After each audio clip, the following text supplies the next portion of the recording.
Now that John's tied in, we're ready to top rope this route here. I'm going to go ahead and tie a knot in the end of the rope to make sure that, just in case John doesn't get lowered off the end of the rope or can't pull through my belay device. Now before I put John on belay here, I'm going to grab the rope and pull all the slack out so it comes tight to John. Then I'm going to make a bite of rope here, grab my belay device, put the bite through one side of the device, clip that bite into the carabiner, making sure there's no twist, that it goes nice and smooth, just like the cable of the belay device.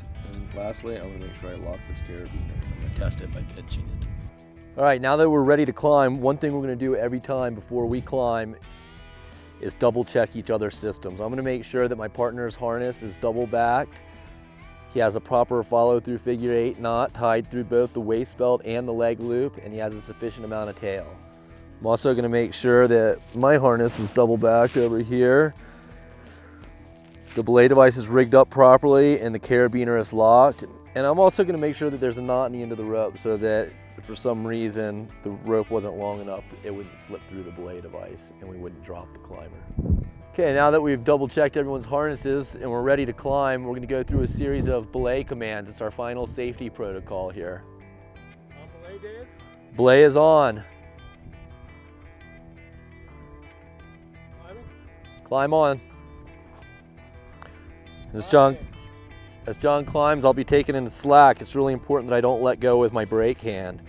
So I'm constantly pulling the rope. I'll go into the brake position, pinch below my hand, and slide my brake hand back up the rope. If the climber is to fall at any time here, the rope is already in the brake position. Okay, Dave. Attention. Pull the rope tight so I can hold John's weight. I'm gonna lower him to the ground and keeping the rope in the brake position. I like to put both hands down here and just slowly let the rope feed. Lowering. Slowly let the rope feed through my hands here as it comes back to the ground. Making sure that I maintain control and the rope doesn't start moving too fast.